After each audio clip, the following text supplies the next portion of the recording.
हा प्रवास माझ्यासाठी म्हणजे एक फारच महत्त्वाचा प्रवास आहे. आणि कारण ह्या प्रवासात नुसतं संगीतच नाही किंवा हे नुसतं वाद्यच नाही, तर ह्या प्रवासाने मला खूप काही लाईफविषयी शिकवलं आहे. राइट. आणि असे लेसन्स, एवढे इम्पॉर्टंट लेसन्स जे इतक्या वर्ष म्हणजे म्हणतो ना आपण की शाळेची पुस्तकं किंवा कॉलेजची पुस्तकं नुसती वाचून नाही शिकता येत. बरेचदा रायटिंग प्रोसेसमध्ये असं होतं ना, की सकाळी उठल्या ना कधीतरी सुचतं. नॅचरली हो, हो. एकदम येऊन जातं आणि स्पार्क होतो. स्पार्क होतो एकदम. इंडिपेंडंट आर्टिस्ट ना तेवढा आधी तितका एक्सपोजर नव्हता, तेवढं मीडियम्स नव्हते की आपलं आर्ट शोकेस करा लोकांपर्यंत. लेबल्स आणि असायचे त्या कारण त्यांना कमर्शियल म्युझिकच हवं असायचं. हं. त्यामुळे इंडिपेंडंट आर्टिस्ट शक्यतो काय करायचे तर जॉब करायचे आणि मग त्यांच्या उरलेल्या उरलेल्या वेळात ते वेळात म्युझिक करायचे. मग तेव्हा काय व्हायचं, एक कम्प्लिटली जस्टिस नाही व्हायचं जे ते आर्ट फॉर्म फॉलो ते जस्ट पॅशन म्हणून, हॉबी म्हणून फॉलो व्हायची. नमस्कार मंडळी, मी रीमा सदाशिव अमरापूरकर मुक्काम पोस्ट मनोरंजनच्या या भागामध्ये तुमचं सगळ्यांचं मनापासून स्वागत करते.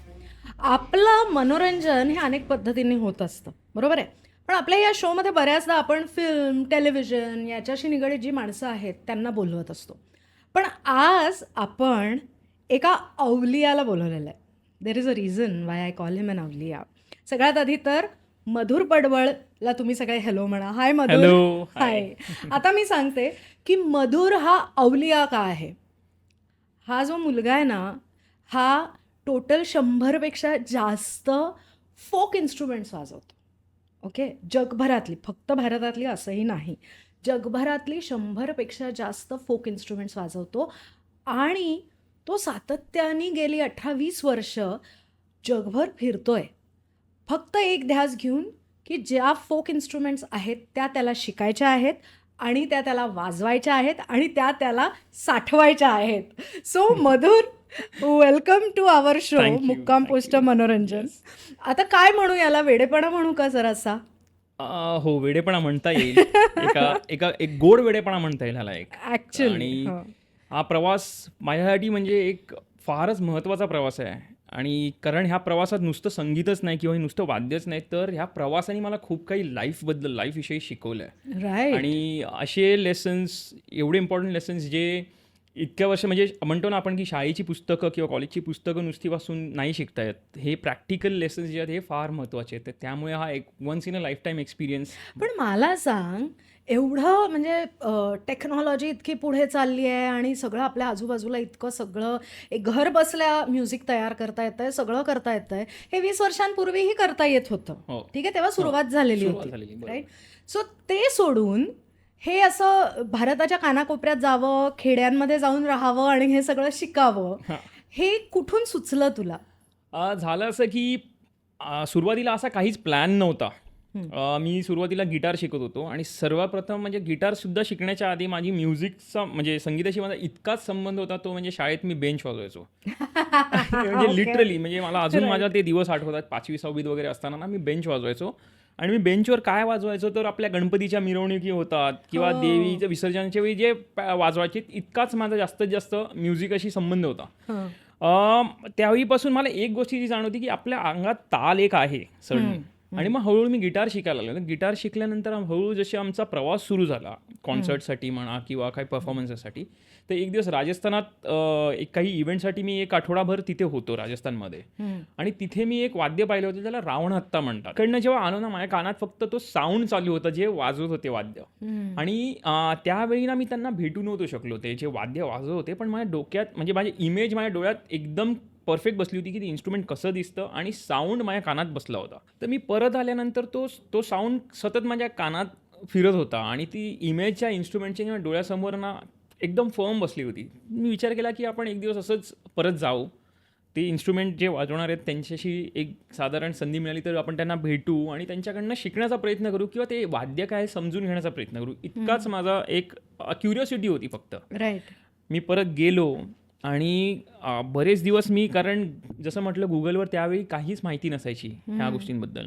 मी तिकडच्या म्युझिक जे इन्स्ट्रुमेंटचे शॉप्स आहेत त्या शॉप्समध्ये गेलो की बाबा इन्स्ट्रुमेंट मला ते विकत घेता येईल. तर तिथे मला सांगितलं गेलं की अरे आप हार्मोनियम ले लो, तबला ले लो, गिटार ले लो. म्हणजे जे आपण इन्स्ट्रुमेंट जे आपल्याला माहिती रेग्युलरली माहिती असते. एक्झॅक्टली. हां. आणि त्यामुळे मला एक गोष्ट जाणवली ती आजपर्यंत माझ्यावर राहिली आणि म्हणूनच हा सगळा 8 तास आणि प्रवास जो बेसिकली मी त्यापुढे साधला, ते जे इन्स्ट्रुमेंट्स विकत होते ते मला म्हणाले, अरे वो इन्स्ट्रूमेंट तो क्या रस्ते पे बजाते हैं, वो फोर्ट के बाहर बजाते हैं वो लोग, भोपा लोग, तो उससे आपको क्या लेना देना है.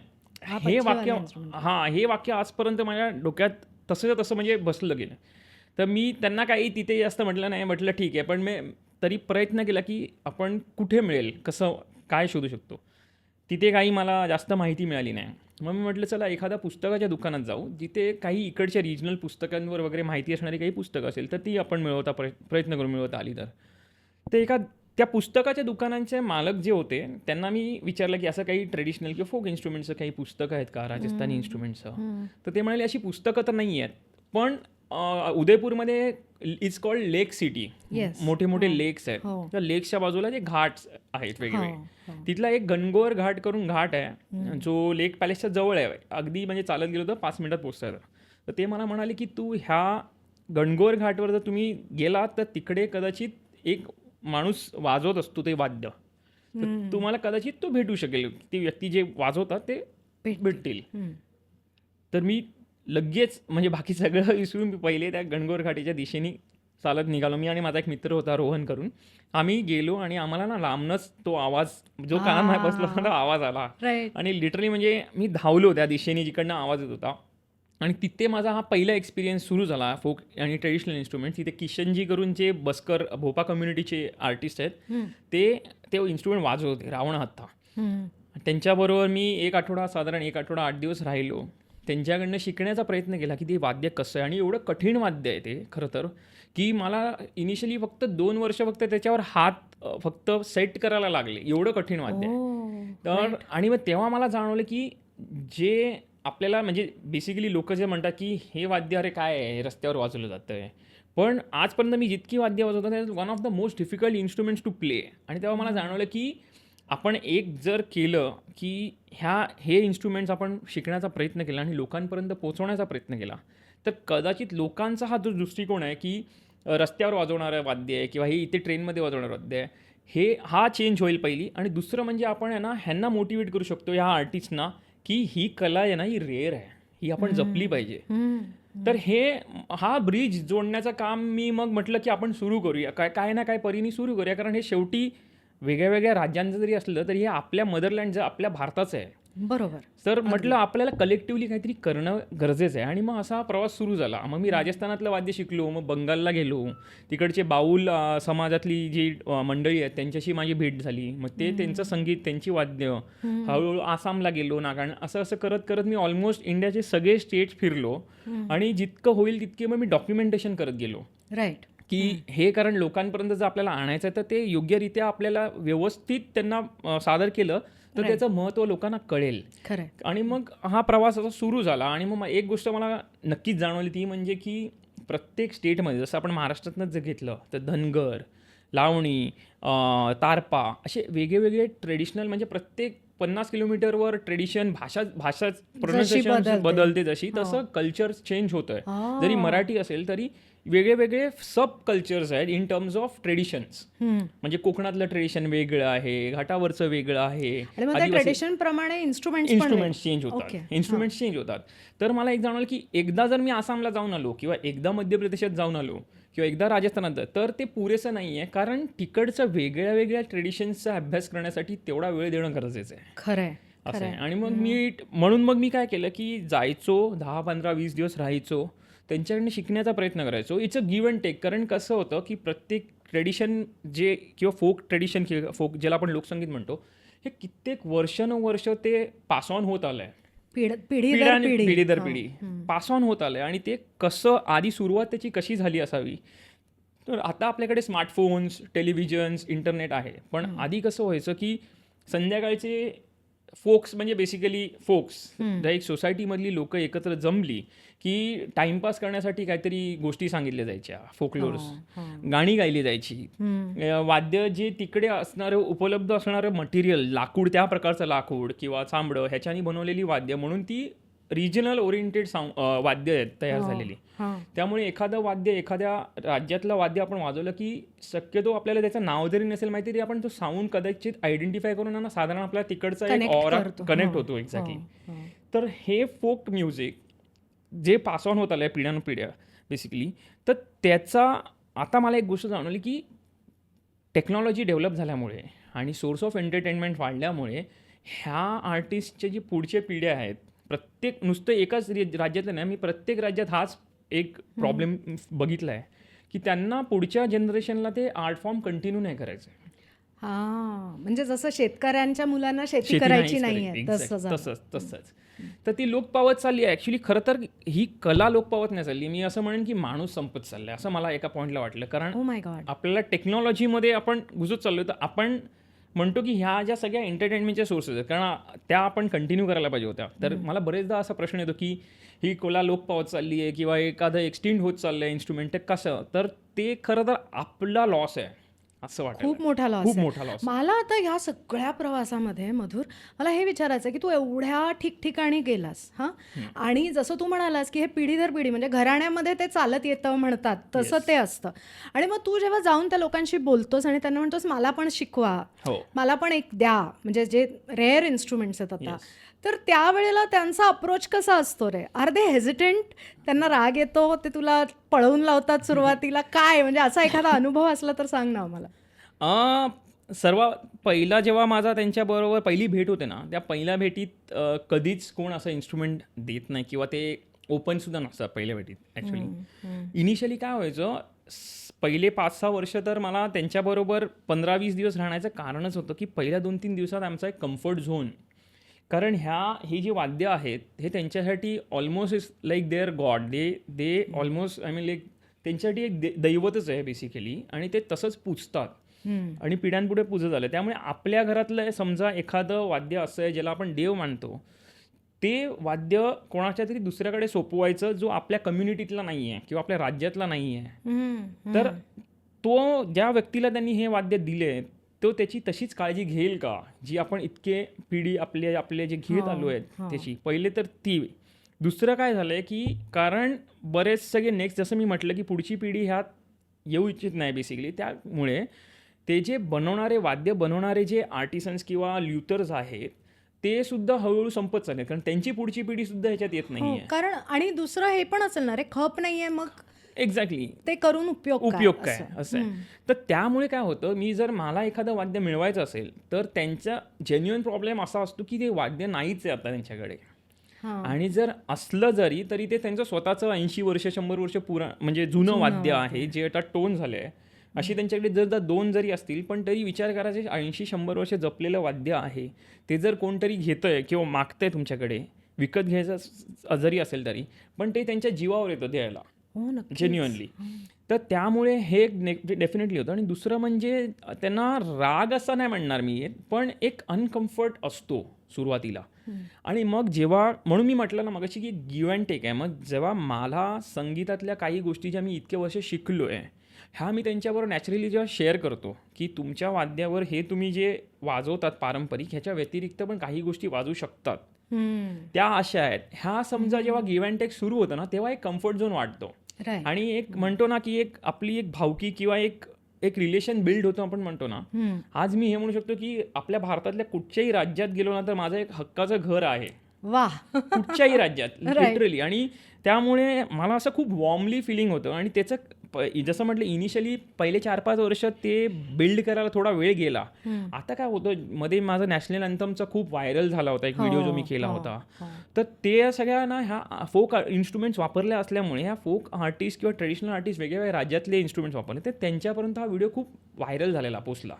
तर आता माझं असं झालं की त्या प्रत्येक स्टेटमध्ये जसं मी म्हटलं ना, ते ओळख एवढी झालेली आहे यांच्याबरोबर आणि एक फ्रेंडली रिलेशन झालं आहे. गिव्ह अँड टेक सुरू असतं आमचं म्युझिकल. त्यामुळे आता तसं सोपं झालं आहे. सोपं म्हणजे की प्रवास आहे, तिथे गेल्यानंतर मग आपलं घर असल्यासारखं वाटणं एक फिलिंग वेगळं आहे. आणि त्यामुळे मला तिथे वेळ जास्त द्यायला आवडतो, कारण मग ते तितकं शिकणं आणि ही वाद्य नुसती वाजवायला शिकणं नाही, तर काय होतं हवामानानुसार त्याची काळजी घेणं, त्याला मेंटेन ठेवणं. आता मुंबईमध्ये एवढी ह्युमिडिटी आहे, बरोबर, तर त्या सगळ्या गोष्टी, ते वाद्य कसं रिपेअर करायचं स्वतःहून, ह्या सगळ्या गोष्टी सुद्धा मी त्यांच्याकडनं शिकत असतो. असं आहे. आणि म्हणून मग मला वाटलं की हा प्रवास आपण सुरू ठेवायचा. कारण हा लाईफ लाँग प्रवास असणार आहे. कारण नक्कीच. जसं म्हटलं ना, वेगवेगळे कल्चर खूप आहेत, ट्रेडिशन खूप आहेत, इन्स्ट्रुमेंट खूप आहेत. मग मी तो सुरू केला आणि त्याचं सुरू आहे. राईट. पण आता हा तुझा प्रवास सुरू होऊन 18-20 वर्ष झाली. 18 वर्ष झाली. हा Volkswagenचा प्रवास सुरू होऊन साधारण 12-1 वर्ष झाली, जो मी करेक्ट. रिसर्चचा करेक्ट. आहे. हो. हां, जो तुम्हाला कल्पना नसेल म्हणून मी सांगते, की हा जो विविध ठिकाणी जाऊन वेगवेगळ्या फोक म्युझिकच्या इन्स्ट्रुमेंट्स शिकणं किंवा त्या जमवणं, जपणं ह्या मूव्हमेंटला मी तर याला चळवळच म्हणेन, कारण हे इतकं अवघड होत चाललेलं आहे दिवसेंदिवस. या चळवळीला मधुरनी नाव दिलेलं आहे फोक्स वॅगन. रेलगाडीचे जसे एकामागे एक असे डबे असतात त्याला वॅगन्स म्हणतात.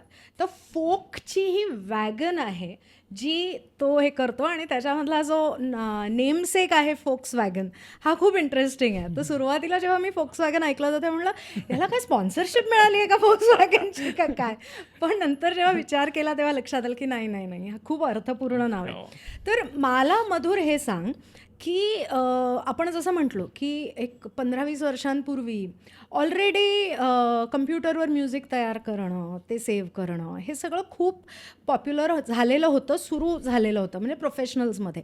आणि आता तर असं आहे की ॲप्स असतात आणि तुम्ही त्याच्यावर हवं ते म्युझिक तुम्ही तयार करू शकता. राईट.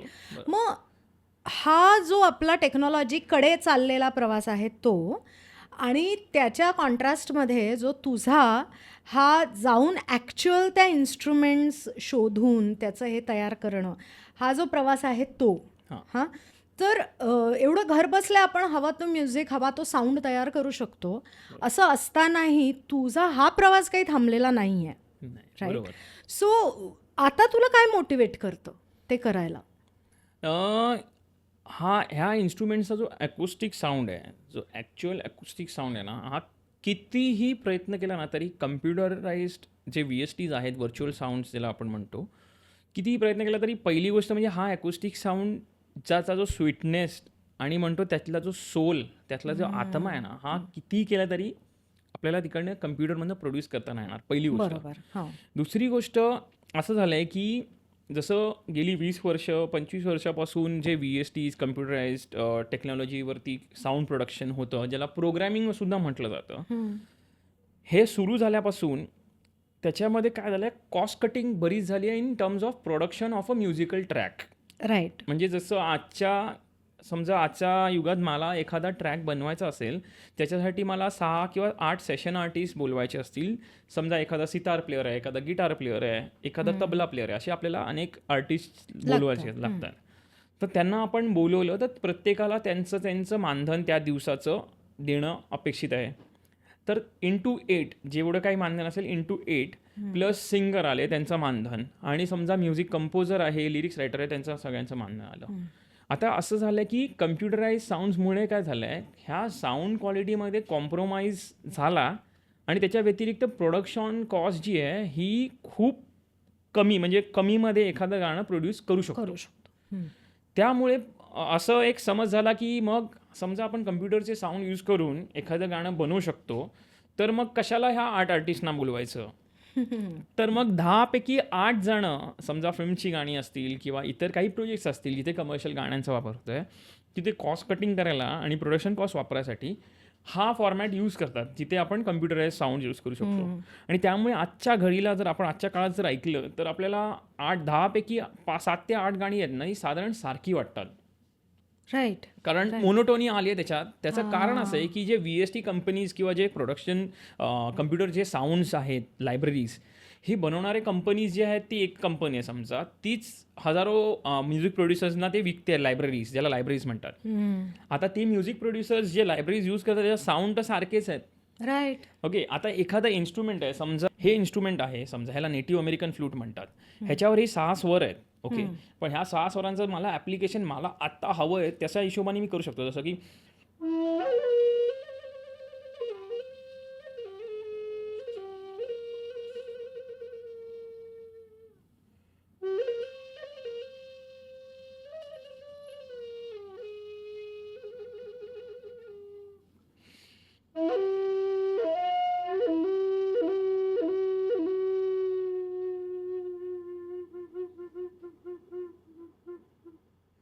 आता हा जो शेवटला हुप हुप हुप हुप हुपचा साऊंड आहे, हे माझं मॉड्युलेशन आहे, जे मी पर्सनली ह्या अकॉस्टिक इन्स्ट्रुमेंटवर काढलं आहे. बरोबर.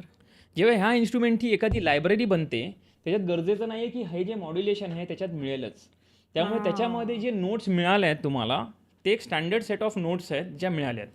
ज्या आज 1000 लोकांनी ती लायब्ररी जरी विकत घेतली, तर त्या 1000 लोकांकडे ते सेम नोट्स गेले आहेत. सेम नोट्स आहेत. हां. कळलं? तर हो, वेन हो. It's use in to production Right. Program sound, तर ते 10 पैकी 8 जण अशी आहेत जी कॉस्ट कटिंगसाठी हे वापरत आहेत. पण 2 आर्टिस्ट किंवा 2 म्युझिक प्रोड्युसर कंपोजर असे आहेत जे ॲक्च्युअल अकॉस्टिक साऊंडचा वापर करून एक सुंदर क्रिएशन बनवत आहेत. आणि म्हणून मग ती अशी काही जी गाणी आहेत ना, ही वेगळी ठरतात आणि जी स्टँड आउट होतात. Right, right. इतक्या म्हणजे आपण 50, 60, 70, 80 ह्या दशकातली जर गाणी ऐकली, जिथे अकॉस्टिक लाईव्ह आर्टिस्ट 60, 70, 80 म्युझिशियन एकत्र एका स्टुडिओमध्ये एका वेळी Orchestra. ऑर्केस्ट्रा हो. रेकॉर्ड करायचे, हो. त्या गाण्यांचा जो गोडवा आहे, आजही आपण त्या काळातलं कुठचंही गाणं ऐकलं की आहा किती गोड आहे. हा नॅचरल सगळ्यांचं एक रिॲक्शन Reaction असते.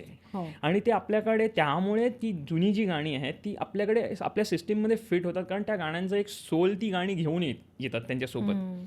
असं नाही आहे की जसं म्हणतो ना की आपण की झेरॉक्स काढलेलं आणि ओरिजिनल डॉक्युमेंट ह्यात जो फरक आहे ना, हा तोच फरक आहे बेसिकली, असं मला वाटतं. झेरॉक्स काढलेलं आणि ओरिजिनल डॉक्युमेंट. मी ॲक्च्युली दुसरी हे करेन की पूर्वी हस्तलिखित असायचं आणि आता कम्प्युटर प्रिंटआउट्स आहेत. बरोबर सो ऍक्च्युली कम्प्युटर प्रिंटआउट सामान्य माणूस सांगू शकत नाही की कोणत्या प्रिंटरवरचा ऍक्च्युली परफेक्ट एक्झाम्पल आहे. बरोबर. येस. आणि हस्तलिखितामध्ये प्रत्येक अक्षर हे प्रत्येकाचं अगदी ठसठशीत वेगळं असतं, Yes. त्याच्यामुळे ते सांगता येतं. Exactly. सो हस्तलिखित आणि computer printout, print. Right. Yes, yes. So आता तू मला सांग की जे पूर्वीची 40s नाही 50s 60s मधली जी हस्तलिखित गाणी होती, हो. असं आपण म्हणू, तर त्या हस्तलिखित गाण्यांपैकी तुझं फेवरेट गाणं कोणतं आहे?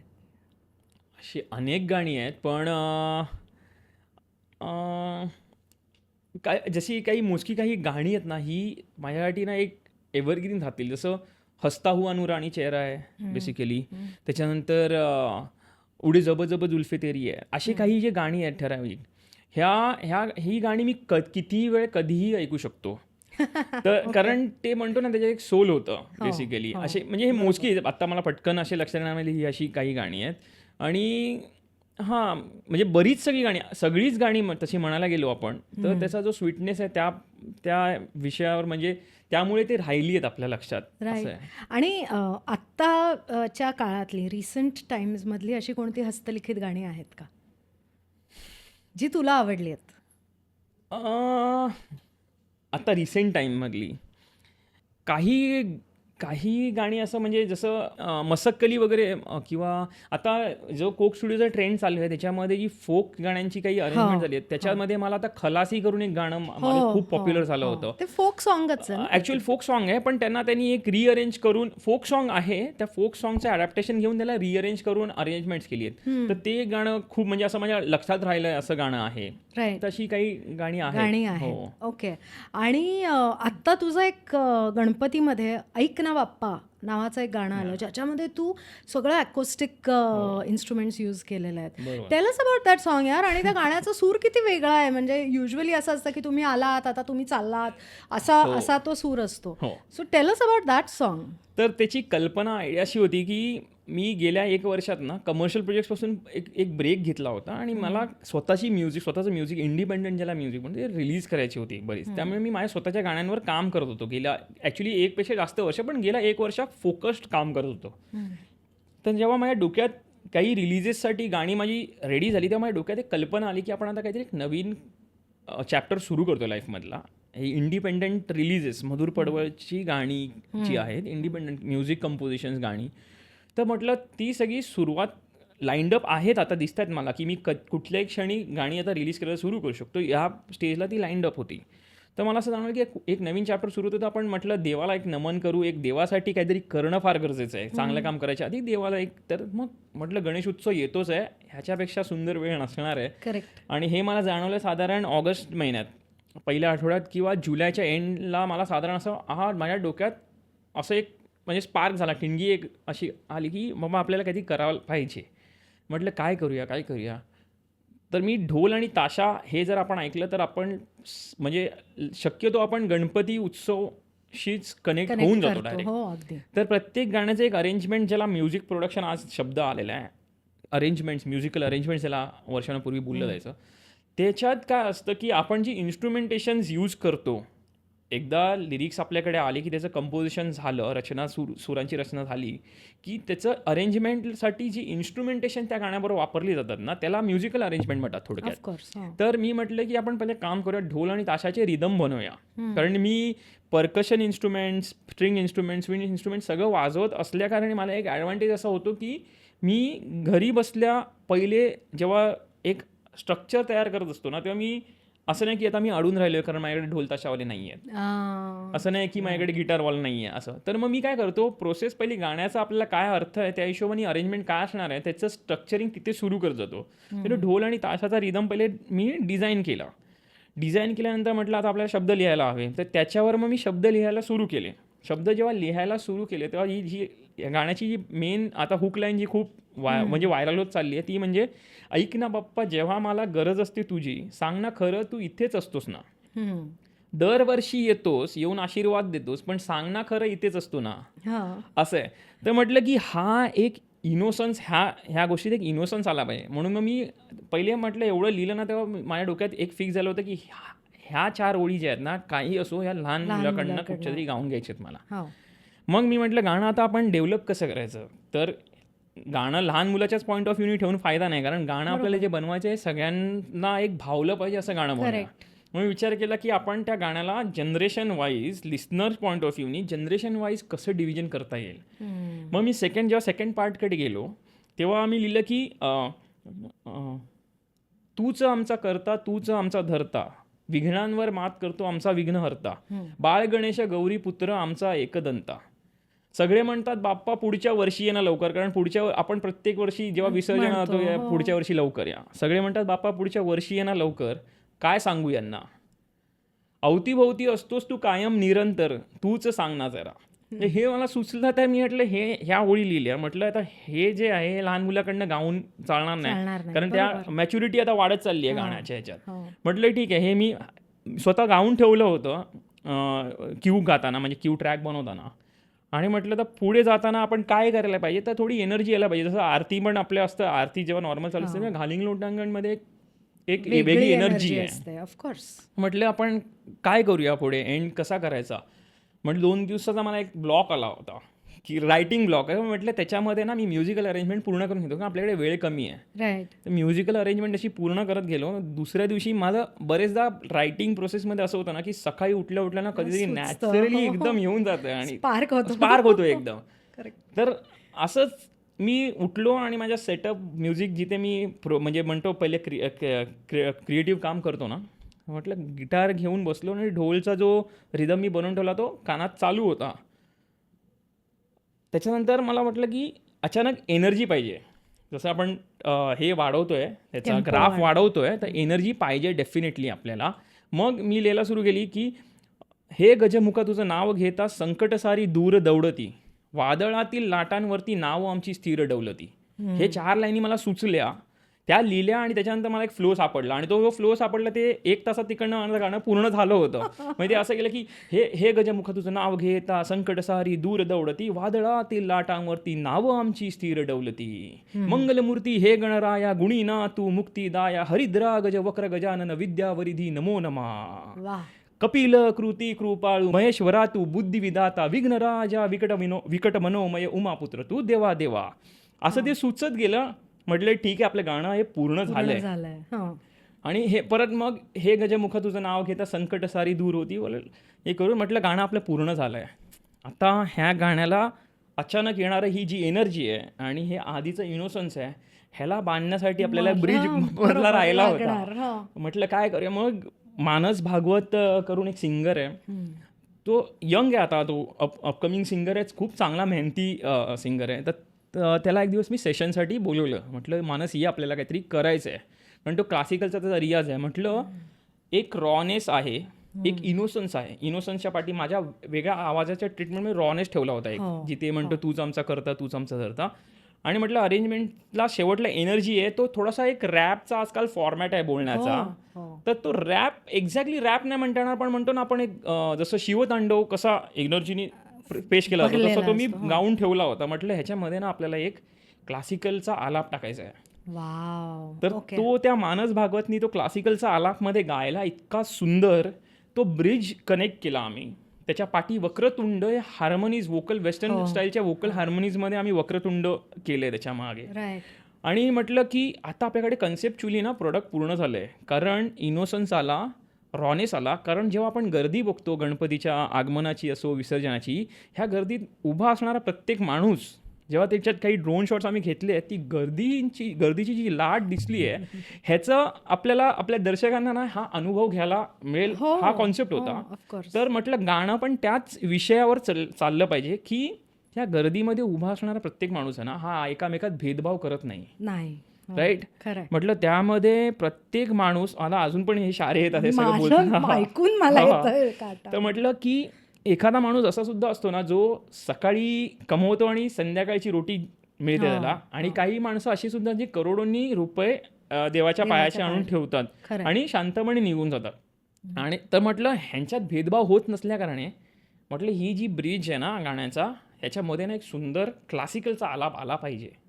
तर तो जे म्हणतो ना एक सोसायटीतलं एक क्रीम किंवा समज किंवा एक मॅच्युरिटी ती त्याच्यातनं दिसून द्या. आणि असं करून मग ते गाणं पूर्ण झालं. आणि एक गोष्ट माझ्या सगळे मित्र मला सांगत होते की ह्या गाण्याचं आपण प्रमोशन करा. कारण जेव्हा गाण्याची प्रोसेस ऑलमोस्ट बांधून झाली तेव्हा साधारण 15 ऑगस्ट उलटून गेलं, 15-16 ऑगस्ट झाला होता, जस्ट प्रोसेस पूर्ण झाली होती. आणि मला आता फायनल रेकॉर्डिंग स्टुडिओमध्ये जायचं होतं करायला.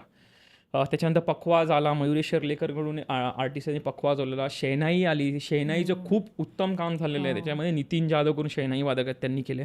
तर सनई, पखवाज, इतर बाकीच्या गोष्टी ह्याचं रेकॉर्डिंग होईल आणि गणपती येतील कधीही, ह्याच्यामध्ये ना खूप वेळ कमी होता, कारण आम्हाला व्हिडिओ एडिटसाठी काम सगळं करत होतं. तर मला माझे मित्र सांगत होते की हे गाणं तू प्रमोट करायला सुरू कर आत्तापासून, तर त्याला कुठे रीच मिळेल. माझं असं असतं ना की कधी कधी काही गोष्टी आहेत ना, ते मला असं वाटतं की लिटरली मला देव येऊन सांगतोय आणि त्याच मी फॉलो करतो. बरेचदा असं करतो, म्हणजे असं मला एक म्हणतो ना एक इंट्युएशन असतं किंवा एक गट फिलिंग असते. बरोबर. मला सतत असं वाटत होतं की ह्या गाण्याला आपल्याला प्रमोट करायचं नाही आहे.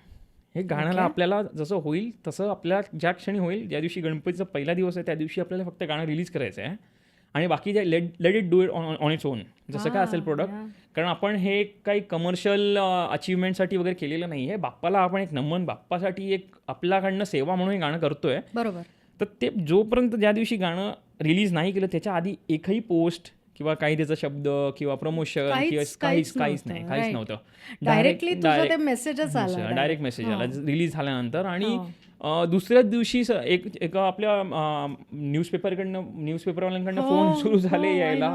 तर म्हटलं अरे वा, चांगलं आहे. म्हटलं ते असं झालं की, आणि गाणं मला बरेच सगळे कमेंट्स आले त्याच्यात. मला एक गोष्ट जाणवली की आपली साईन क्रॉस झाली की अंतरा आला, मग अंतरा रिपीट आला, असा एक कोरस असतो, गाण्याचा फॉर्मॅट असतो. तर गाण्याचा मी एक फॉर्मॅट फॉलो केलेला नाही आहे. ह्याच्यामध्ये मी फक्त म्हणजे विचार केला होता की एक इनोसन्स, एक रॉनेस, एक मॅच्युरिटी आणि एनर्जी, ह्या 4 गोष्टींचं आपण मिळून त्याला एक प्रोडक्ट बनवून रिलीज करू. फॉर्मॅट वगैरे आपल्याला कुठेच स्वतःला बांधून ठेवायचं नाही. आणि असं ते गाणं झालं खूप म्हणजे आणि ते खूपच सुंदर झालं. मी जसं ते ऐकल्याबरोबर मी तुला मेसेज केला होता की, आणि व्हिडिओ पण खूप सुंदर झालेला आहे त्या गाण्याचा. आणि व्हिडिओविषयी मला एक सांगायला आवडेल, नक्की आवडेल, की काही मित्रमंडळी प्रोफेशनल सिनेमॅटोग्राफर्स आहेत, प्रथमेश अवसरे आणि त्याची टीम आहे. ती मुलं प्रत्येक वर्षी त्यांच्या परीने सेवा म्हणून प्रत्येक मंडळात जाऊन हे फुटेज गणपतीचं शूट करत असतात. ती आगमनापासून, लिटरली आगमनापासून ते विसर्जनापर्यंत दिवस रात्र ही मुलं ऑलमोस्ट म्हणजे दिवसाला फक्त मला वाटतं 2-2 तास 3-3 तासच झोपतात. कॅमेरे घेऊन सतत ते म्हणजे चालूच असतं. तर म्हटलं आपण काहीतरी गाणं केलं आहे तर असं नको व्हायला की त्या गाण्यामध्ये मी कंपोज केलं म्हणून मीच दिसतोय, हा गायला. आपल्याला पूर्णतः हे गाणं गणपती बाप्पावरच करायचं. आणि लोक जी बघणार, जी मुंबईत राहत नाहीत, त्यांना लिटरली मी असं वाटलं पाहिजे जवळनं की बाप रे, ही गर्दी आणि ही म्हणतो ना ही श्रद्धा आणि ही ऊर्जा ही त्यांना व्हिडिओतनं जाणवली पाहिजे. आणि ती जाणवते. ती जाणवते, you. ती Glad. डेफिनेटली Thank जाणवते. you. मला तू हे सांग की आता ज्या वेळेला तू मगाशी पण सांगत होतास आणि तू म्हणालास की जे बाप्पा तुला किंवा देव तुला सांगतो त्याप्रमाणे तू करत असतोस आणि करत आलेला आहेस आणि that has never backfired for you, Definitely. Right? Yes. So आता जेव्हा तू as a music director, as a musician, lyricist अशी तू तुझी इंडिपेंडंट सुरुवात करतोयस, त्यावेळेला तुला अशी भीती नाही का रे वाटत की मी जर अकूस्टिक्सचा हट्ट धरला आणि त्याच्यामुळे माझ्या कॉस्ट नाही कमी झाल्या तर माझ्याकडे येणारं काम कमी होईल किंवा थांबेल? सो हा जो तुझा ओरिजिनल इन्स्ट्रुमेंट वापरायचा हट्ट आहे हा कधी कधी आपल्याला घातक ठरू शकतो, असं कधी वाटलंय का? खरं सांगायचं झालं तर नाही, आणि मी हे एक ब्लेसिंग म्हणून कन्सिडर करतो, आशीर्वाद म्हणूनच कन्सिडर करतो. त्याचं कारण असं आहे की मी माझी पहिली पहिला चित्रपट माझा 2012 केला, 11-12. त्याच्या आधी मी बरेच कमर्शियल कामं करत होतो, नाटकांचे संगीत, त्याच्यानंतर शॉर्ट फिल्मची म्युझिक, सिरीज तेव्हा यायच्या त्या ॲनिमेशन सिरीज वगैरे त्याची म्युझिक, आणि त्याच्या व्यतिरिक्त बँड कल्चरमध्ये माझे शोज सुरू असायचे. पण इनिशियल स्टेजला आपल्या देशात जेव्हा एखादा म्युझिशियन, एखादा आर्टिस्ट, संगीतकार किंवा सेशन आर्टिस्ट म्हणून स्वतः एक जॉब प्रोफाईल निवडतो, तेव्हा एक रिस्क अशी असते की आपल्याकडे band cultured music, unless and until you are a part of the Bollywood sector किंवा दॅट सर्कल, तर ब्रेड अँड बटर म्हणून खूप डिफिकल्ट आहे just being a session player, independent session player असं म्हणजे. इंडिपेंडंट आर्टिस्टना तेवढा आधी तितका एक्सपोजर नव्हता, तेवढं मीडियम्स नव्हते की आपलं आर्ट शोकेस करा लोकांपर्यंत. लेबल्स आणि असायचे त्या कारण त्यांना कमर्शियल म्युझिकच हवं असायचं. त्यामुळे इंडिपेंडंट आर्टिस्ट शक्यतो काय करायचे तर जॉब करायचे आणि मग त्यांच्या उरलेल्या वेळात ते म्युझिक करायचे. मग तेव्हा काय व्हायचं, कम्प्लिटली जस्टिस नाही व्हायचं जे आर्ट फॉर्म फॉलो, ते व्हायचं पॅशन म्हणून, हॉबी म्हणून फॉलो व्हायची. माझं असं झालं होतं, माझं शिक्षण होतं आर्ट स्कूलचं शिक्षण आहे माझं, LS रेजर स्कूल ऑफ आर्टमध्ये मी अप्लाइड आर्ट्स इलस्ट्रेशन केलं होतं. त्याच पॅरलली मी म्युझिक शिकत होतो कॉलेजला असताना. आणि मला असं होतं नेहमी की एकतर आर्ट किंवा म्युझिक हे दोनपैकीच एक आहे. आणि त्यात माझं आधीपासून असं होतं की 9 to 5 जॉब हा विषयच नाही आहे, म्हणजे माझ्याकडे लायब्ररीमध्ये नाहीच आहे. त्यामुळे जे काय करायचं होतं ते आर्टिस्टिकली पहिली गोष्ट. दुसरी गोष्ट की जे आपल्याला वर्क सॅटिस्फॅक्शन ज्या गोष्टीतनं मिळतं हे ठरलेलं होतं, माझं फर्म होतं. आणि ते पॅरलली जेव्हा चालू होतं तेव्हा समहाव म्युझिक टूक ओव्हर. तर म्युझिक टूक ओव्हर म्हणजे काय झालं, माझं जे शिक्षण आहे अप्लाइड आर्ट्सचं त्याचा वापर मी म्युझिकमध्ये कसा केला, तर तिथे क्रिएटिव्हिटी जी शिकवली जायची त्याचं ॲप्लिकेशन मी म्युझिक फील्डमध्ये माझ्या करत होतो. की कंपोजिशन्स बनवून बघा, नवीन कंपोजिशन्स बनवा, क्रिएटिव्हली विचार ह्याच्यात अप्लाय करा. आणि मग तू जेव्हा एखादं कंपोजिशन करतो तेव्हा तू असं ते ग्राफिकली असं तयार करतोस का की हे वापरणार आहे, मग हे असं करणार आहे, मग असं करणार आहे? ग्राफिकली तयार करतो म्हणण्यापेक्षा मी व्हिज्युअली असं हो, एक व्हिज्युअली आणि एक सॉनिकली माझ्या डोक्यात साऊंड तयार होत असतो. आणि तेव्हा जेव्हा मी आर्ट स्कूलला शिकत होतो तिथे एक फिल्म डिपार्टमेंट पण होतं, तर मला आर्ट स्कूलच्या वर्गात बसायचं नसायचं, म्हणून मी त्या फिल्म डिपार्टमेंटवाल्या मित्रांना सांगायचो मला कास्ट करा, भले तुम्ही मला छोटासा रोल द्या पण मला वर्गातनं बाहेरचं एक काहीतरी एक कारण मिळालं पाहिजे. तर त्यामुळे माझं exposure to film making department ते सुरू होतं. मला ऑब्झर्वेशन करायची खूप आवड आहे की कुठची गोष्ट चालू असेल ना ते ऑब्झर्व करून शिकण्याची जितकं शिकू शकतो ना तर ते आहे. त्यामुळे ते फिल्म मेकिंगचं मला एक आवड तेव्हापासून निर्माण झाली होती. तर जसं विचारलं ना की एखादं कंपोजिशन बनवताना मी ग्राफ बनवतो ना, तर आम्ही स्केच करतो, एक रॅन्डम आयडिया स्केच करतो की आपलं गाणं समजा ह्या दिशेने चाललंय तर तिथे काय येऊ शकतं. मग मी तिथे पॉईंट्स लिहितो, त्या प्रत्येक पॉईंटवर म्युझिकल अरेंजमेंट्स काय असू शकतात. कारण काय आता ह्या मी गोष्टी डिटेलमध्ये बोलतोय, पण ह्या गोष्टी जर लेमॅन पॉईंट ऑफ व्ह्यूनी जेव्हा आपण एखादं गाणं ऐकतो ना, त्यामधल्या ज्या गोष्टी असतात ना त्या आपल्याला जरी from a common man point of view आपल्याला माहिती नसतील की ह्याच्यामध्ये ट्रम्पेट वापरली आहे किंवा ढोल वापरला आहे, तो जो साऊंड जसं मगाशी मी म्हटलं ना एका रिजनशी रिलेटेड साऊंड किंवा एका इमोशनशी रिलेटेड जो साऊंड आहे ना हा सगळ्यांना ना भासतो. राईट. आता जी शेणाई आपण ह्या गाण्यात वापरली आहे तिचा जेव्हा आलाप सुरू होतो शेवटला गणपती बाप्पा मोरयामध्ये जेव्हा आलाप सुरू होतो ना, मला कितीतरी जणांना सांगितलं यार ती शेणाई अशी अंगावर येते. तर भले त्यांना म्युझिक माहिती असो, शिकलेली असो नाही, पण ती शेणाई अंगावर येणार, कारण बिकॉज इट्स अन इमोशन आणि Wien it passes on from your years in your system, आपल्या सिस्टममध्ये जातं तेव्हा ते ब्रेन्समधले ना सर्टन हॉर्मोन्स आणि या सगळ्या गोष्टी आहेत ना त्या बेसिकली त्यांना ट्रिगर करत असतं. आणि that is why we feel music. Sounds, basically म्युझिकपेक्षा साऊंड्स, वेगळे साऊंड्स, आपण त्याचं इमोशन्स आणि एक्सप्रेशनमध्ये कन्व्हर्जन अशा प्रकारे होतं. बरोबर. तर त्यामुळे प्रत्येक गाणं लिहिताना किंवा त्याचं कंपोजिशन बनवताना आणि कंपोजिशन बनवून झाल्यावर अरेंजमेंट करताना ह्या सगळ्या गोष्टींचा विचार, म्हणजे जो अभ्यास मी आर्ट स्कूलमध्ये केला ना, हा मला इथे मदत करतो. Right right right right this is so awesome yeah. पण मग मला सांग, तू आत्ता जसं म्हणालास की एखादी इन्स्ट्रुमेंट, आता फॉर एक्झाम्पल आपलं कसं कंडिशनिंग झालेलं आहे हो की सनई म्हटलं की आपण सगळे लग्नाच्या मांडवात पोचतो, हो करेक्ट? हो हो सो ज्या वेळेला तू एखादी नवीन इन्स्ट्रुमेंट ऐकतोस तेव्हा तुझ्या मनात तसं काही कंडिशनिंग नसतं. नवीन एखादी फोक इन्स्ट्रुमेंट जेव्हा येते, हां मग तेव्हा हां ती इन्स्ट्रुमेंट ती कशा पद्धतीने वापरायची, हां हां या बाबतीत तू म्हणजे डू यू फॉलो ते जे सांगतील, ते ते इन्स्ट्रुमेंट पिढ्यानपिढ्या वाजवत आलेले आहेत ते जे सांगतात ते तू फॉलो करतोस का तू वेगळ्या पद्धतीने त्याचा विचार करतोस? तर सुरुवातीला सगळ्यात पहिले त्यांच्या पारंपरिक रीत्यांनी काय त्याच्यावर स्वर वाजवलेत किंवा काय पॅटर्न रिदम इन्स्ट्रुमेंट असेल तर वाजवले आहेत, हे शिकण्याचा प्रयत्न सगळ्यात पहिले मी करतो. कारण जेव्हा मी ठरवलं की आपल्याला ही कला प्रकार इथून शिकून लोकांपर्यंत पोचवायची आहे, तर आपल्याला जर ह्याच्यामधला ब्रिज बनायचा आहे, तर ती योग्य पद्धतीने शिकून घेणं पहिली गोष्ट. कारण जर ॲज अ मेसेंजर तू कोणाकडे तरी मेसेज पोचवतोय, तर तो मेसेज चुकीचा नाही पोचला पाहिजे. करेक्ट, कान गोष्टी नको व्हायला त्याच्या. Exactly Right. राईट. म्हणून ती मेहनत पहिली गोष्ट, आणि ती त्यांच्याकडनं ॲक्च्युअल पहिले काय वाचतंय शिकून घेणं ह्याच कारणे गरजेचं आहे की जेव्हा मला लोकांना डेमॉन्स्ट्रेशन करायचं, आता गेली काही वर्ष मी ह्या फोक्सवॅगन प्रोजेक्टला घेऊन आपल्या भारताला रिप्रेझेंट करतो on a global platform, right. where we are showcasing Indian art, Indian culture, music, Indian traditional and folk music to people from different parts of world. Not only different parts of world, पण आपल्या देशातल्या वेगळ्या राज्यांतल्या लोकांसाठी आपण perform करतो. Right. तर जसं एक गाणं आहे, अरे पिरिदी का ठाले रे आथा ओ आठा लागले पोरे छारबेना गोले माले पिरीत कोरोना. जसं मराठी पोरगा बांगला गाणं गातोय किंवा राजस्थानी किंवा आसामी गाणं गातोय, तर पहिले म्हणजे तिथे जाऊन त्या भाषेचा टोन काय आहे पकडणं, कारण त्यांची जीभ वेगळी वळते बंगाली गाताना.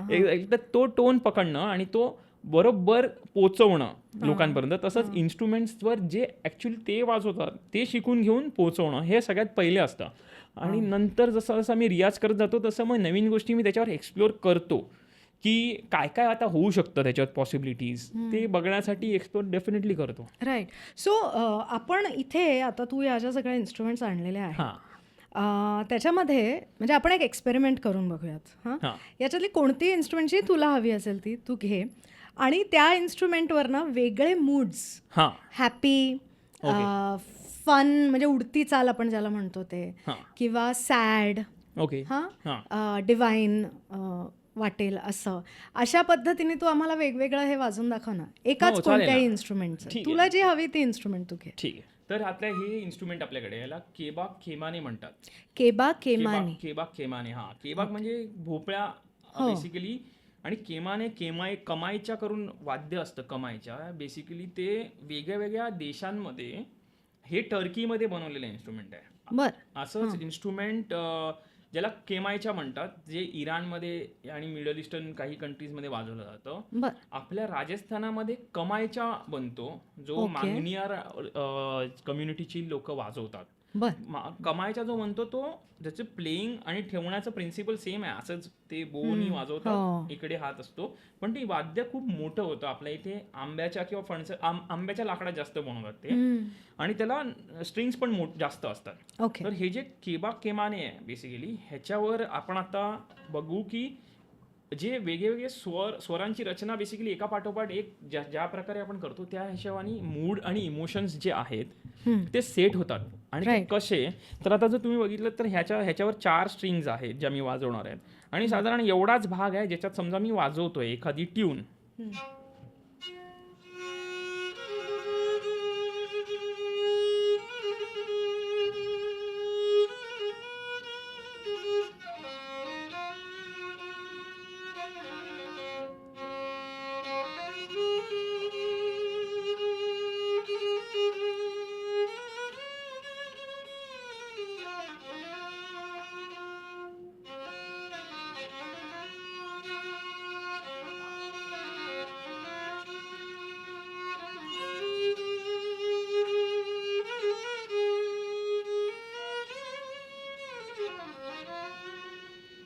समजा हा एखादा एक फील आहे एका पीसचा, आता एवढ्याच जागेत मी वाजवतोय मजा बघा, पण ड्रास्टिक चेंज कसा होतो ते बघा.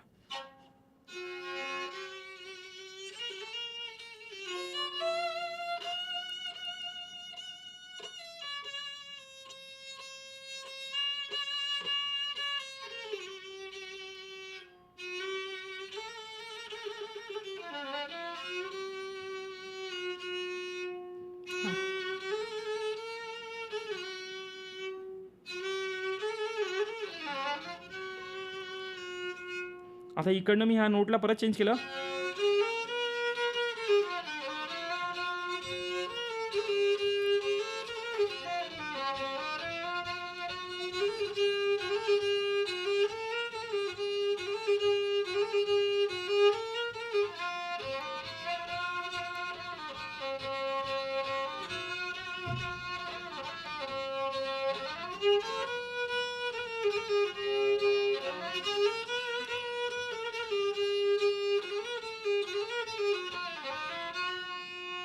असं आहे. तर ते रिदम आणि सूर ह्यांचं कॉम्बिनेशन आहे, त्याच्यामध्ये सगळे एक्सप्रेशन्स आणि इमोशन्स येतात. Right, right. आता तू मगाशी जेव्हा आपलं बोलणं झालं, की त्या त्या भागातल्या जिओग्राफिकल आणि नॅचरल जे रिसोर्सेस आहेत त्याप्रमाणे इन्स्ट्रुमेंट्स तयार झाली आहेत आपल्याकडे, हां, अनेक शतकांपासून. हो.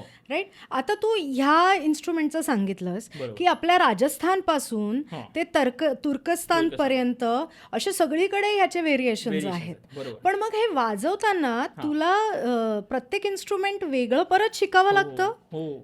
का चलता है ये एक आ गया तो सब आ नाही, जाएगा नाही, असं? प्रत्येक वेगळं शिकायला लागतं. कारण आता ह्याच्यात आपण जर बघितलं तर ह्याच्यात 4 तार आहेत.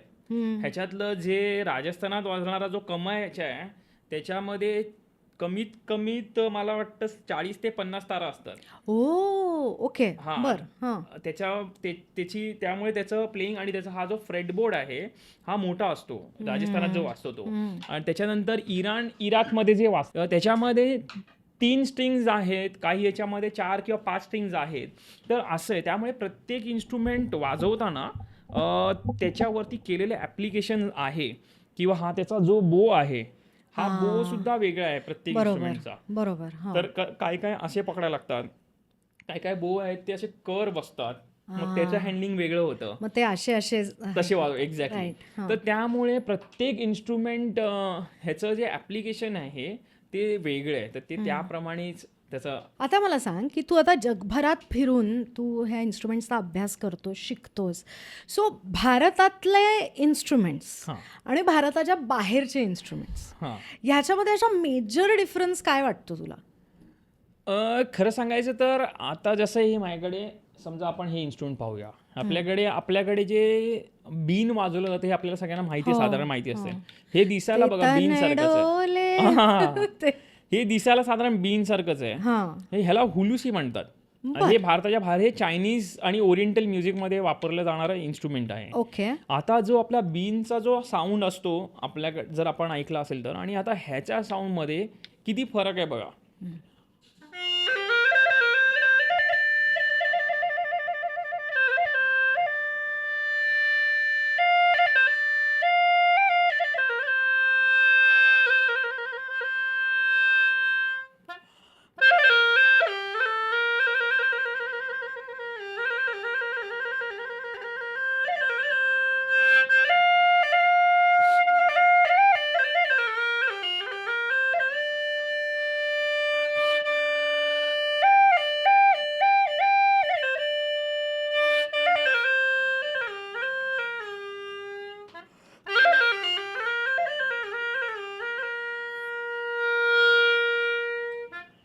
तर ह्याच्यात जो एक स्वीटनेस आहे, आपल्याकडे जी बीन वाजली जाते, सपेरा लोक जी वाजवतात बीन, त्याच्यामध्ये एक हलकासा हार्शनेस आहे बेसिकली. तर प्रत्येक जरी इन्स्ट्रुमेंट सेम दिसत असेल तरी एक गोष्ट नक्की आहे की जसे वेगळ्या वेगळ्या प्रकारचे जे इन्स्ट्रुमेंट आहेत त्यांचं क्लासिफिकेशन काही ठराविक गोष्टींचं ठराविक मोजता येतील इतक्या नंबरमध्ये क्लासिफिकेशन होतं.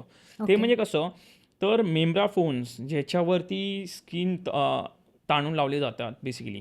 त्याच्यानंतर तंतुवाद्य ज्याला आपण म्हणतो, स्ट्रिंग इन्स्ट्रुमेंट, कॉर्डाफोन्स बेसिकली, जसे गिटार आहे किंवा सारंगी आहे किंवा त्याच्यामध्ये पण वेगळे प्रकारचे असतात. एक असतात ते स्ट्रोक प्लेइंग किंवा प्लग्ड इन्स्ट्रुमेंट गिटार सारखे, आणि दुसरे आता जे आपण बघितलं त्याला बोर्ड इन्स्ट्रुमेंट मिळतात. ओके, त्याच्यानंतर विंड इन्स्ट्रुमेंट येतात ज्याच्यामध्ये आपली बासरी, इंडियन फ्लूट आली. त्याच्यानंतर रीड इन्स्ट्रुमेंट येतात. जसं शेनाई जी आहे ही रीड इन्स्ट्रुमेंट आहे. याच्या व्यतिरिक्त जसं ही एक इन्स्ट्रुमेंट आहे आपल्याकडे, ही दिसते फ्लूट सारखीच पण हे आहे रीड. ह्याच्यात जर आपण बघितलं इकडे त्याच्या आतमध्ये एक रीड आहे इथे. तर त्यामुळे काय होतं, रीडचा जो प्लेइंगचा साऊंड आहे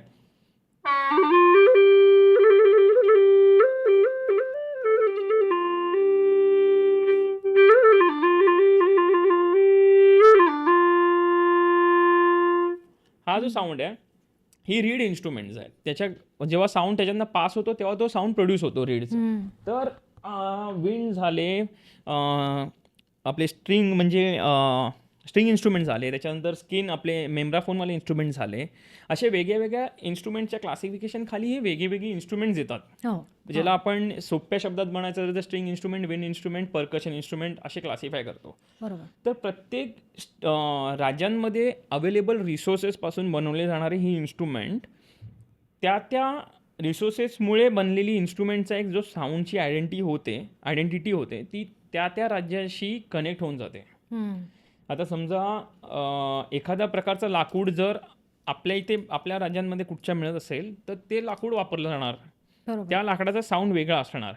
तेच जर समजा मिडल ईस्टर्न कंट्रीजमध्ये गेलो, तिचे समजा झाडच कमी आहेत कुठे वाळवंटाच्या प्रदेशात, तर तिकडे जे असणारे काही जे पण रिसोर्सेस आहेत त्याच्यापासून बनवलं जाणारं वाद्य आहे त्याचा साऊंड त्याशी आयडेंटिफाय होणार बेसिकली. तर प्रत्येक इन्स्ट्रुमेंट वाजवताना आपल्या देशातले असो किंवा बाहेरचे असो, पहिली गोष्ट म्हणजे मेहनत, म्हणजे रियाज म्हणतो ना, कारण ते योग्य प्रकारे त्याच्यावर हात बसणे किंवा त्याची फूक योग्य प्रकारे असणे, ह्या सगळ्या गोष्टीचा एक रियाज जो आहे तो आपली वाद्य काही असो की बाहेरची वाद्य. ॲक्च्युली ती वाद्य आहेत ना ही जॉग्राफिकली डिवाइड झाली आहेत बिकॉज ऑफ अ रिझन की ते तिकडे प्रोड्यूस होतात ह्या रिसोर्सेसमधनं.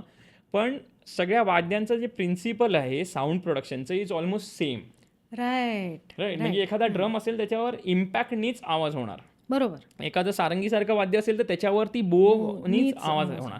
तर त्यामुळे प्रिन्सिपल जे साऊंड प्रोडक्शनचं आहे ते सेम आहे असं. त्यामुळे बाहेरचा इन्स्ट्रुमेंट असो किंवा आपल्या इकडे फक्त एवढाच आहे, मी म्हणेन की आपल्या इकडचं इन्स्ट्रुमेंट आपण बघत असल्याकारणे पर्सनली बघायला मिळतं इन्स्ट्रुमेंट, त्यामुळे ते ऑलरेडी रजिस्टर्ड असतं एका प्रकारे डोक्यात की कसं वाजवू शकतो. राईट. आता गेल्या काही 2 मे महिन्यामध्ये मी अख्खा मे महिना ना साऊथ ईस्ट एशियन कंट्रीजमध्ये रिसर्चसाठी गेलो होतो. तर तिकडे लाव कंट्री आहे किंवा मलेशियन इन्स्ट्रुमेंट्स आहेत, त्याच्यानंतर मलेशियाचा सारावाक रिजन आहे तिकडचे काही इन्स्ट्रुमेंट्स आहेत, ईस्ट थायलंडमधले काही जे ट्रेडिशनल आर्टिस्ट आहेत त्यांचे काही इन्स्ट्रुमेंट्स आहेत. हे पहिल्यांदा मी इन्स्ट्रुमेंट्स पाहिले तिथे जाऊन, आणि ते जेव्हा मी शिकायचा प्रयत्न केला पहिले मला टफ गेले कारण मी कधी बघितलेच नव्हते स्वतः पण.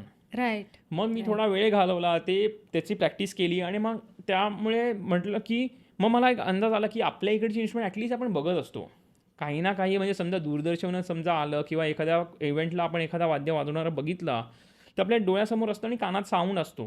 पण एकदम रॅन्डम इन्स्ट्रुमेंट एखादं आणून हातात ठेवलं आणि काय पहिले कधी कळतच नाही की ह्याच्यातनं साऊंड प्रोड्यूस कसा करायचा आहे. आता एक खैन म्हणतात त्याला, खैन करून वाद्य आहे ज्याच्यामध्ये असे बांबू लावले आहेत खूप सगळे. असं मी आता नवीन आणलं आहे, माझ्या कुठेतरी अकाउंटवर तुम्हाला बघायला मिळेल. असं मोठं इन्स्ट्रुमेंट आहे खूप.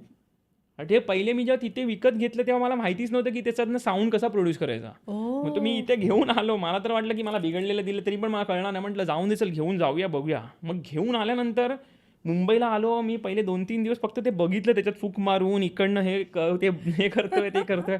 एका पॉईंटला असं झालं की साऊंड प्रोड्यूस झाला. त्या दिवशी मला जी खुशी होती ना, म्हणजे प्रत्येक वेळी होतं की एखादा नवीन इन्स्ट्रुमेंटमधनं एखादा साऊंड प्रोड्यूस झाला. कठीण असतं ते सुरुवातीला, आणि मग एकदा तो साऊंड प्रोड्यूस झाला टेक्निक कळली. कारण काय होतं, मी 20 दिवसात त्यांच्या 20 म्हणजे एवढ्या पिढ्यानवर पिढ्या किंवा ती एवढी वर्ष जी वाजवणारे आर्टिस्ट आहेत त्यांची लेवल तर 20 दिवसात मॅच नाही करू शकत प्लेईंग लेवल. बरोबर. त्याचा एक सातत्याने रियाज करणं गरजेचं आहे. तर तो रियाज सुरू होण्यासाठी पहिला जो साऊंड प्रोड्यूस व्हायला लागतो, कारण प्रत्येक जेव्हा नवीन इन्स्ट्रुमेंट घरात येतो ना त्या दिवशी माझं सगळं मी विसरून डे 1ला गेलो असतो, जेव्हा मी पहिलं इन्स्ट्रुमेंट माझं ॲक्च्युअल पकडून शिकायला सुरुवात केली होती.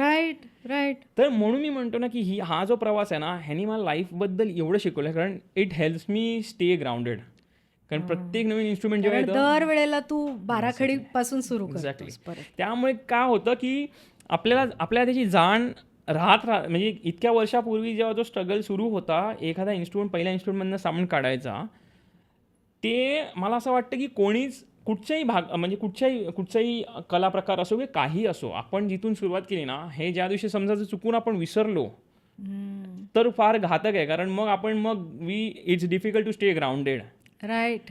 त्यामुळे मला मग असं वाटतं की प्रत्येक नवीन इन्स्ट्रुमेंट हे मला ती माझ्याकडे साबूत ठेवते. त्यामुळे मगाशी जो प्रश्न तुम्ही विचारलात, मेन प्रश्न जिथून हा डिस्कशन चालू झालं, की तुला असं भीती नाही का वाटत की एखाद्या ह्याच्यावर तू अडून बसलास की मला ॲकोस्टिक इन्स्ट्रुमेंटच यूज करायचे आहेत आणि मग तो प्रोजेक्ट समजा माझ्या हातातनं गेला, तर ती भीती नाही वाटत. त्याचं कारण हे आहे की मला असं वाटतं की ह्या ज्या इन्स्ट्रुमेंटचा साऊंड जो मी ऐकून जगतो ना रोज माझ्या म्युझिक रूममध्ये, हा मला माहिती आहे एक दिवस लोकांना त्याची जाण होणार, की ह्याच्यासाठी प्रोडक्शन कॉस्ट किंवा ही कॉस्ट का जास्त आहे राईट. ह्याची जाण एक दिवस लोकांना, आणि त्यासाठी मी स्टेप बाय स्टेप प्रयत्न माझे सुरूच आहेत. बरोबर. आणि म्हणून मी आता माझी नवीन फिल्म आता मी केली प्लॅटून 1 फिल्म्स आणि दृश्यम फिल्मसोबत.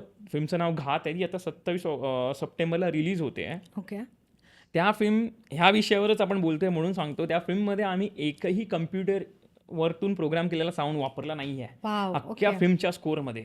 सगळीच्या सगळी इन्स्ट्रुमेंट जी आम्ही लाईव्ह रेकॉर्ड केली आहेत. आणि या फिल्मचा प्रीमियर मागच्या वर्षी world premiere Berlin film festival, international film फेस्टिवलला झाला होता. राईट. इंडियाची वन ऑफ द फिल्म्स होती जी तिकडच्या वर्ल्ड पॅनोरामा सेक्शनमध्ये स्क्रीन झाली होती. खूप चांगला रिस्पॉन्स मिळाला फिल्मला. आणि त्याच्यात मुख्य म्हणजे आम्ही जे साऊंड्स वापरले आहेत ह्याच्यावर लोकांची चर्चा झाली आहे.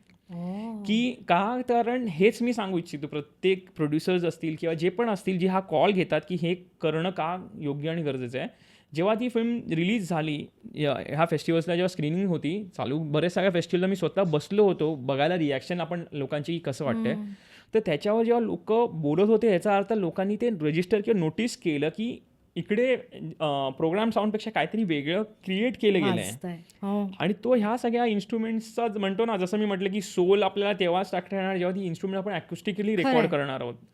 तर त्यामुळे मला अशी अजिबात भीती नाही वाटत की हा प्रोजेक्ट एखादा माझ्याकडनं निघून. कारण मी सांगतो काय, मी 2012मध्ये जेव्हा पहिली फिल्म केली तेव्हा लोकांची माझ्याकडनं अपेक्षा अशा होत्या की आता मी सतत फिल्म करत राहीन. लोकांना असं वाटलं की मी कदाचित, म्हणजे माझ्या मित्रांना म्हणा किंवा मला सुद्धा एका पॉईंटला वाटलं की, मला वाटलं असं नाही म्हणणार की, कारण काय होतं, films definitely help me save money to invest in to this project. फोक्सवॅगनमध्ये खूप इन्व्हेस्टमेंट आहे माझी मोठी.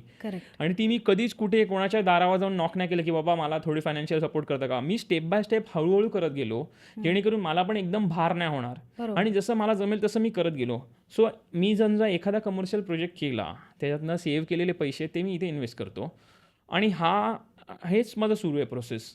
त्यामुळे आय एम रिअली सॅटिस्फाईड की जे मी काय करतोय इट गिव्ज मी एक आर्टिस्ट सॅटिस्फॅक्शन देतं.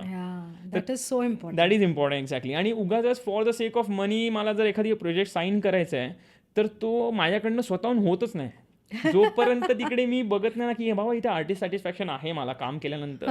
म्हणून मी आता हे इंडिपेंडंट प्रोजेक्ट्स जे रिलीजेस करतोय, ही मेहनत मी 1 वर्ष ह्याच्यासाठीच घेतली की लोकांना कळायसाठी की ॲकोस्टिक इन्स्ट्रुमेंटचा साऊंड जेव्हा बाहेर येतो किंवा एखाद्या गाण्यावर ॲकोस्टिक इन्स्ट्रुमेंट्स आपण रेकॉर्ड करतो तर तो साऊंड कसा वाटतो आणि त्याचा गोडवा किंवा त्याची एनर्जी ही कशी आहे आणि कसं वेगळं ठरतं. अगदी. म्हणजे साधं उदाहरण घेऊयात ना, आता गणपतीच्या काळामध्ये जेव्हा ॲक्च्युअल ढोल ताशे बडवतात लोक आणि हा कम्प्युटरवर जनरेटेड आवाज असेल तर त्याच्यातला जो फरक असतो तो फरक, you are talking about that, right. ती जी एनर्जी आपल्याला जाणवते आणि हे जाणवते. आणि आय थिंक मधुर तू खूप महत्त्वाचं सांगितलंस की जगभरात त्यांच्याकडे जे अवेलेबल रिसोर्सेस असतील त्याप्रमाणे इन्स्ट्रुमेंट्स बनत असतील, पण त्याचं प्रिन्सिपल सेम आहे. आणि आय थिंक म्हणून तू आता चायनामधलं एखादं इन्स्ट्रुमेंट वाजवलंस, टर्कीमधलं वाजवलंस तरी ती जी भावना आहे त्याच्यातली ती पोचते. So music is an universal language जे म्हणतात ते तू खरंच दाखवतोस. पण तरीही मला एक विचारायचं आहे की मी आता ठिकाणांची नावं घेते आणि ते ठिकाण म्हटलं की कोणती इन्स्ट्रुमेंट तुझ्या डोळ्यासमोर येते? ओके. हां येस. कारण तू ते असोसिएट करत असशील राईट. बरोबर. सो महाराष्ट्र. तारपा, संभळ, ढोलकी, पखवाज. ओके. हरियाणा. भपंग, बीन, त्याच्यानंतर तड करून इन्स्ट्रुमेंट आहे. ह्या काही गोष्टी आहेत. ओके. तमिळनाडू. तमिळनाडू कंजिरा, त्याच्यानंतर नादस्वरम, त्याच्यानंतर घट्टम. ओके. हां. मेघालय. मेघालय कायदो तारा, त्याच्यानंतर तिकडची एक बाही म्हटली जे फ्लूट आहे. त्याच्यानंतर खासी समाजाचा एक ढोल आहे वेगळा, तो ढोल आहे. आणि कायदो सारा आपलं सितारसारखं लाकडाचं एक इन्स्ट्रुमेंट त्यांच्याकडे बनतं, त्याला ते त्यांच्या भाषेमध्ये झितार म्हणतात. बर. सितार. ओके. हां.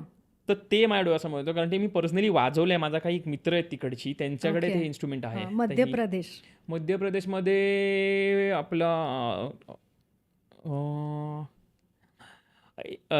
3 स्ट्रिंगचा रावण हत्ता आहे. त्याच्यानंतर गुदुम म्हणतो, एक वेगळं इन्स्ट्रुमेंट आहे, खूपच वेगळं इन्स्ट्रुमेंट, नगाड्यासारखं दिसतं. हे जे आपलं कोपरा आहे त्याच्यानी ते असं करून वाजवतात.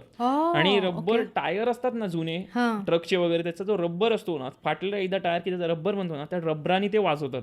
तर गुदुम आहे, गुदुम हे आहे. त्याच्यानंतर एक बनम करून इन्स्ट्रुमेंट आहे, जे मध्य प्रदेश, बिहार आणि झारखंडचे डिव्हिजन झालं जेव्हा छत्तीसगड तिकडे वाजवलं. बनम खूप जुनं इन्स्ट्रुमेंट आहे, स्ट्रिंग इन्स्ट्रुमेंटच आहे. तर ते बनम मध्य प्रदेश म्हणतात. पाकिस्तान. पाकिस्तानमध्ये सरिंदा, खूप सुंदर इन्स्ट्रुमेंट आहे सरिंदा. त्याच्यानंतर अलगोजा, अलगूज म्हणतात किंवा अलगोजा, 2 बासऱ्या असतात. त्याच्यानंतर ढोलक, सिंध प्रदेशातला जो ढोलक पाकिस्तानात वाजतो त्याचा एक वेगळा बाज आहे, पण सरिंदा माझ्या डोक्यात लगेच येईल. आणि रब्बाब म्हणेन थोडंफार. फ्रान्समध्ये अकॉर्डियन, ॲक्च्युअल हार्मोनियम बऱ्याच लोकांना माहीत नाही, पण ती ॲक्च्युली फ्रान्समधनं आपल्याकडे आलेली आहे. हार्मोनियम ॲक्च्युली आपलं इन्स्ट्रुमेंट नव्हतं. तर हार्मोनियम, अकॉर्डियन. त्याच्यानंतर फ्रान्समध्ये व्हायोलिन्स, व्हिओला आणि व्हायोलिन्स म्हणेन मी, जे आपल्याकडे ऑर्केस्ट्रल सेक्शनला वापरले जातात. रशियामध्ये सेंट्रल रशिया म्हणूयात आपण. सेंट्रल रशिया ॲक्च्युली ऑनेस्टली रशियाची वाद्य सांगतो, पण माझा एवढा रशियन म्युझिकचा अभ्यास, कारण मी हळूहळू करत चाललोय. आता मी उझबेकिस्तानपर्यंत पोहोचलोय, मे बी नेक्स्ट रशिया असेल. रशियामध्ये इनफॅक्ट मी हे विचारण्याचं कारणच हे होतं की जगाचा किती भाग कव्हर करून झालाय आणि किती राहिलाय. तर आता मी कसं सिक्वेन्स वाईज, आता नॉर्थला जर आपल्यापासून गेलो तर मी कसं करत गेलोय, पाकिस्तान, काश्मीर आणि तिकडची जी सेंट्रल माझी रबाब, नाऊट, उद, सरिंदा ही माझी झाली आहेत. त्याच्यानंतर मी आता हळूहळू उझबेकिस्तानपर्यंत पोहोचलोय. तिथे उझबेक रुबाब म्हणतात, किंवा फिशकिनची एक हलगीसारखं इन्स्ट्रुमेंट असतं, ते मी वाजवतो.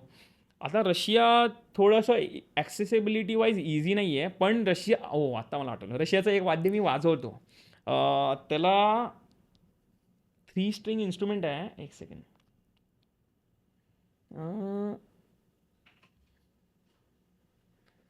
माझं नाव लक्षात नाही, एक सेकंड. काय हे मधुर, मी 100 असतात सांगतो. बुझुकी नाही. बरं, आपण दुसरीकडे जाऊया. हो, मला त्याचं नाव लक्षात नाही. It's okay. म्हणजे तोंडावर आहे, पण मला लक्षात नाही. कारण मेक्सिकोमधलं गुएरा करून एक इन्स्ट्रुमेंट आहे. त्याच्यानंतर बाराम्बो, साऊथ अमेरिकन बाराम्बो इन्स्ट्रुमेंट आहे, ते वाजवतो. अगोगो ही इन्स्ट्रुमेंट्स आहेत. मेक्सिकन गिटार्स आहेत, मेक्सिकन गिटारियन म्हणतात ते आहे. Okay, fine. आय थिंक मधुर, तुझ्यासाठी अजून एक वेगळा एपिसोड आपल्याला करायला पाहिजे. जस्ट तू असं कर, एक इन्स्ट्रुमेंट आणि त्याची नावं एवढी जरी तू सांगितलीस, तू जी वाजवतोस ती, तरी आपला एक वेगळा एपिसोड होईल त्याचा. सो आपण हे इथे थांबवूयात. आणि मला हे म्हणायचं आहे की मधुर, तू स्वतःच्या इन्स्पिरेशनमधून आणि स्वतःची पदरमोड करून हे करतो आहेस, आणि हे खूप महत्त्वाचं आहे. म्हणजे आता जेव्हा युरोप, अमेरिकेमध्ये लोक जातात तेव्हा ते म्हणतात, बघा ते स्वतःचं हेरिटेज कसं सांभाळतात वगैरे. तर आपल्याकडे आपलं हे हेरिटेज रस्त्यावर वाजतं आहे आणि आपल्याला त्याचा अवेअरनेस नाही आहे. सो मी इनफॅक्ट जे कोणी बघतंय आणि ऐकतंय